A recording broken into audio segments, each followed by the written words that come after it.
عابد کا شیطان سے مقابلے کا دلچسپ واقعہ۔ اپنی کتاب احیاء العلوم میں حضرت امام غزالی رحمۃ اللہ علیہ نے ذکر کیا ہے، کسی جگہ ایک نہایت عبادت گزار شخص رہا کرتا تھا۔ ایک روز جب اس عابد کو پتہ چلا بعض لوگ فلاں درخت کی عبادت کر رہے ہیں، وہ عابد غصے میں آ گئے۔ معبود تو صرف اللہ سبحانہ و تعالیٰ ہی کی ذات ہے، صرف اللہ تعالیٰ ہی عبادت کے لائق ہے۔ چنانچہ وہ عابد نہایت غصے میں اس درخت کو کاٹنے کے ارادے سے اس طرف جا ہی رہے تھے کہ شیطان انسانی شکل میں ان کے سامنے آ گیا۔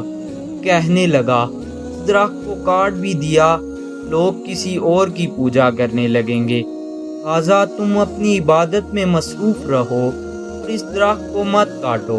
شیطان کی اس بات پر وہ عابد صرف اللہ رب العزت کی عبادت میں مشغول رہتا تھا، کہنے لگا، میں اس درخت کو ضرور کاٹوں گا۔ اب شیطان نے دیکھا اس کی یہ تدبیر کامیاب نہ ہو سکی۔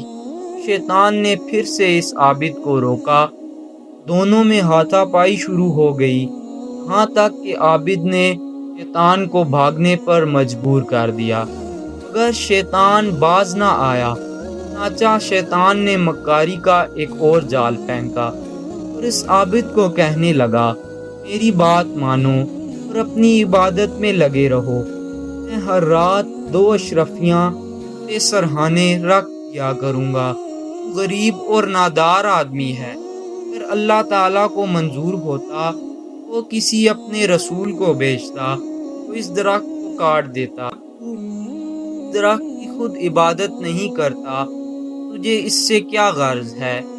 عابد شیطان کے جھانسے میں آ گیا، واپس چلا گیا۔ رات کو واقعی اسے سرہانے سے 2 اشرفیاں دستیاب ہوئی۔ اس طرح دوسری شب بھی اسے 2 اشرفیاں ملی، جبکہ تیسری شب عابد سرہانے کی طرف گیا تو اس کے ہاتھ کچھ نہ لگا۔ اب اس عابد کو شیطان پر بہت غصہ آیا، وہ پھر اسی درخت کو کاٹنے کے لیے باہر نکلا۔ پھر سے شیطان دے مقابل تھا، چنانچہ پھر مقابلہ ہوا، اس دفعہ شیطان غالب رہا۔ عابد نے تعجب سے دریافت کیا، آخر کیا وجہ ہے؟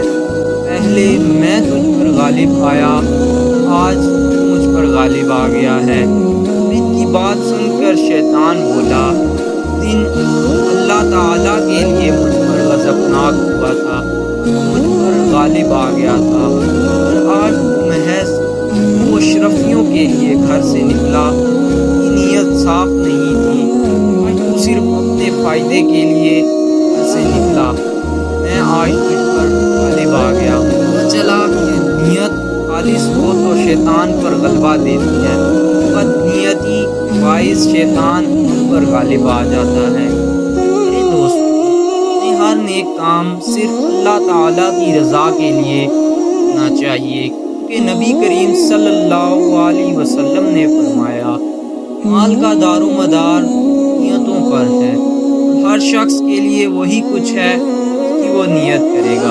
یہاں پر ایک عالم دین کا مبارک فرمان بھی سنیے۔ حضرت شیخ